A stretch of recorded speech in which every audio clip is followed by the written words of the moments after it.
Bitaho turasaba ndabishize Bitaho Filemo na Mwirinzi nabo gutambuka. Hallelujah. Praise be to God. Tuvuge amen. Let's say amen. Hallelujah. Hallelujah.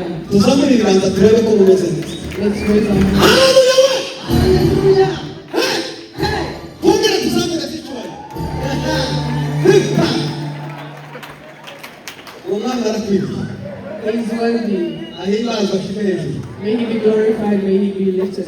Twanezerewe. We are so glad. Tumeze neza. I can see that you are looking well. Imaze iminsi itaberwa. It's been a while when I've been Lucia. Amazina Mutawala Patrick. And my name is Mutawala Patrick. Transonjoka, Monica Esperance. My fiancé is called Nina Esperance. Dufite ubukwe. We have a wedding. Ubukwe kwa gatandatu. We have a wedding next Saturday. Abari ubukwe bizajya kuri Excel. And the introduction will be at Excella. So twari cyane saa saba n'igice mu gusengera. And at 1:30 we shall come here. Turabatumiye. We will invite you. Karibu iwacu. Welcome to our Kuramya wedding. no guhimbaza Imana. It's worship and praise. Dushima Imana ku bitangaza ikora. Praising God for the miracles He Imana does. ibahe. God bless you.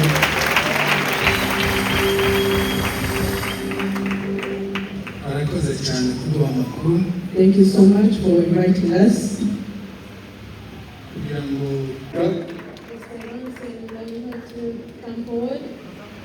Shumusho na Umuhoza batambuke nabo. Biruta Olivier na Mukosha Yvonne nabo batambuke. Kirenga Patience na Mweneza Claude nabo batambuke. Abageni benshi uyu munsi turasaba ndabishize Bitaho. Turasaba ndabishize Bitaho Filemo na Mwirinzi nabo gutambuka. Abo ndashonje mwese ko bitari kuza vuba vuba. If I read your names, please Muze come rwose forward. munyarutse. Come faster.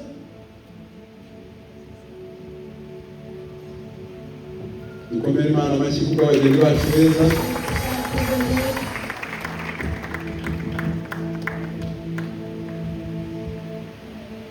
Bataratangira kwivuga reka nsaba umushumba z'abarange Before they na gahunda introduce y'ingabo themselves, natugezeho ijambo they ry'Imana. ask you to come forward. Ese twakomera Imana amashyi?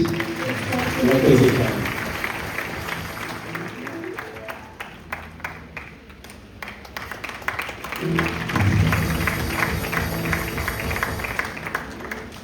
umuyobozi wa gahunda reka tumukomere amashyi. Let's appreciate the moderator. Kuyobora ntabwo bizoroshye. It's not easy to moderate the service. Ubusakuza ibintu Linking the things. bisaba nyine kuba wabihamya. It needs revelation. Reka nawe tumukomere amashyi. Let's appreciate him as well. Nawe turamwakiriye cyane. We welcome you also to the service. Yatwakiriye neza He has welcomed us and recognized the presence of everyone kandi twese and all of us. Imana imuhe. God bless you. Abageni bari imbere yacu The marriage ones are here before us. bagiye kuri sente muri Gahini. Please come forward Mubarebe neza. so that the church can see you. Hanyuma ufunga ihera batubwira amazina yawe You will tell us your names na fiyanse wawe and your ese tubwire gahunda zose. and you tell us the whole plan. Praise ashimwe. Praise be to God. Vuge cyane abageni kugira ngo abantu bumve neza. Praise ashimwe. Praise be to God. Amazina yawe twari bitandukanye. My name is Mutawala Patrick Fiyanse twari Mwirinzi Joyce. and my fiancé is called Mwirinzi Joyce.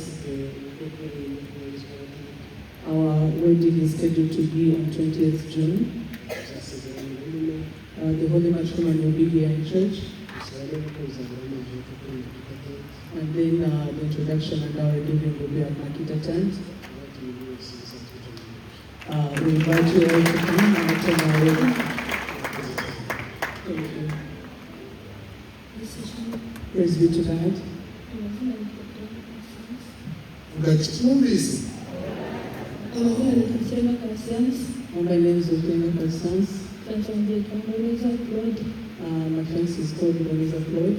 from East Township. Today he didn't make it. Tulipopita tumetumia Our wedding is scheduled to be on 20th June.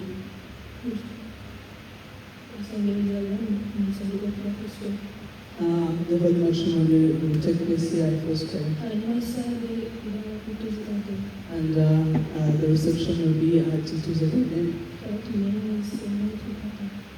Please, we invite you all and you're welcome to attend. Thank you. My name is Obiwitayo Review. My fiance is called Zamukunda Yvonne. Our wedding is scheduled to be at Jalia. Wedding is scheduled to be on 20th of June. And it will be a pleasure to be with you. Also, the matrimony will be at Foursquare. Thank you. Just to introduce them to you.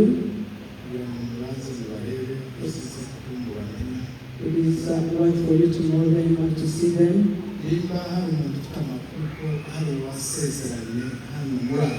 If anyone has any information regarding those here that once had the wedding,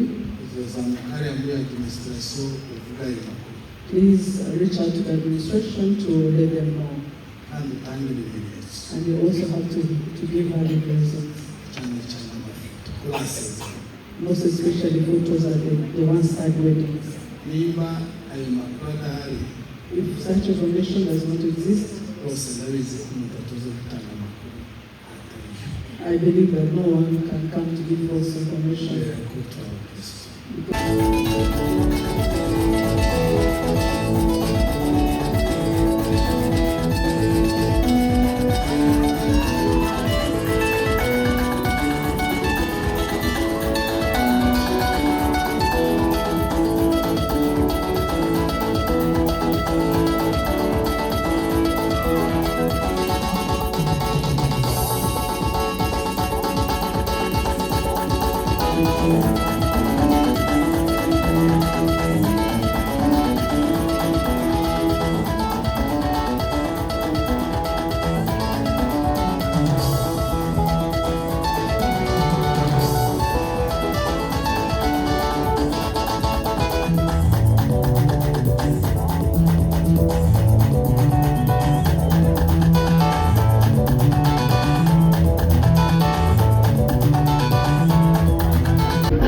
imihango ikomeza ariko tugomba kugira gute kunezerwa